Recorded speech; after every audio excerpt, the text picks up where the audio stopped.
रामू ऊंट और जीरे की बात। गांव का गरीब किसान। बहादुरपुर नाम के गांव में एक गरीब किसान रामू रहता था। छोटा सा खेत, एक झोंपड़ी और दो बैल ही उसकी संपत्ति थे। मेहनती बहुत था, पर किस्मत ने जैसे उसका पीछा छोड़ रखा था। खेत की उपज भी ज्यादा नहीं होती थी और कभी कभी भूखे पेट सोना पड़ता। रामू का सपना था कि वो एक दिन बड़ा किसान बने, उसके पास ऊँट हो, बैल हो और खेतों में सिंचाई के लिए मोटर तक हो। गांव का ऊँट वाला सेठ।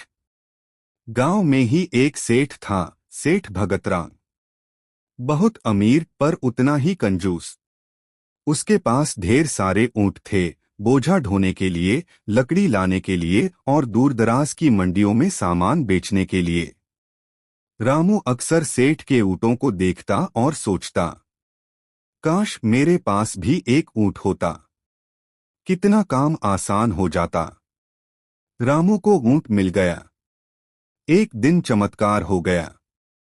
गांव के एक साधु बाबा ने रामू को आशीर्वाद दिया और बोले, बेटा तू मेहनती है, जा यह ऊँट ले जा। पर ध्यान रखना, इसे भूखा मत रखना, वरना ये गुस्से में किसी को भी नुकसान पहुंचा सकता है। रामू की खुशी का ठिकाना नहीं रहा। ऊँट का नाम रखा बजरंगी। पर रामू की समस्या यहीं से शुरू हुई। ऊँट की भूख, रामू की चिंता। ऊँट बड़ा था, ताकतवर था, पर उसकी भूख रामू के बजट से बाहर थी। रोज उसे खाने के लिए 20 किलो चारा, पानी और थोड़ा गुड़ चाहिए होता। रामू के पास इतने पैसे नहीं थे।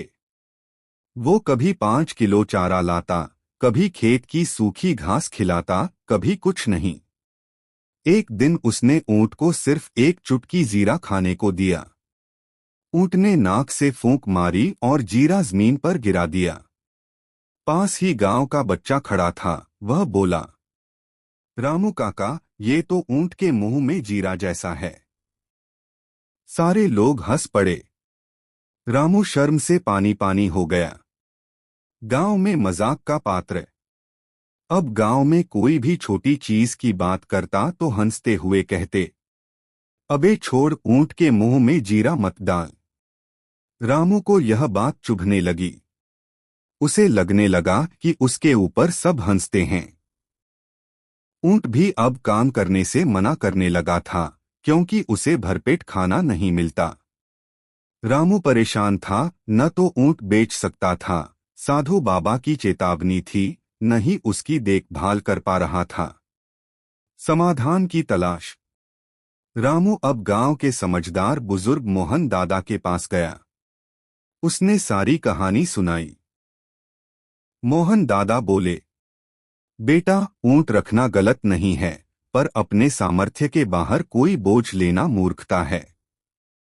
तेरी मेहनत की कद्र है, पर योजना की कमी है।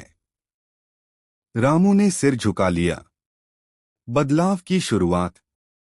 अब रामू ने नया रास्ता चुना। वह ऊँट को गांव में माल ढोने के काम में लगाने लगा।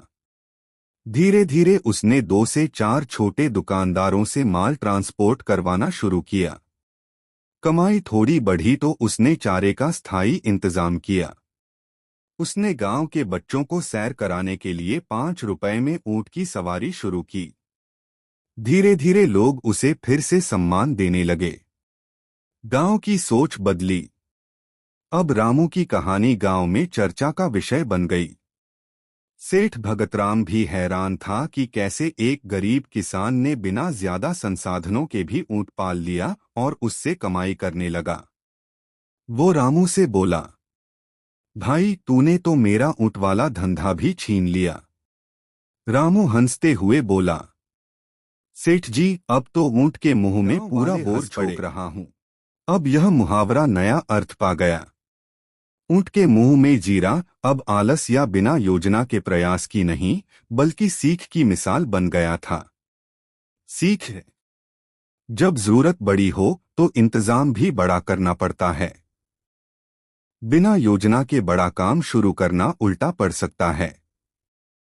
अपने सामर्थ्य के बाहर कुछ उठाना मतलब ऊंट के मुंह में जीरा डालना। मेहनत के साथ समझदारी और धैर्य हो तो हालात बदले जा सकते हैं। यह थी मुहावरे ऊंट के मुंह में जीरा पर आधारित एक मजेदार और सीख भरी देसी कहानी।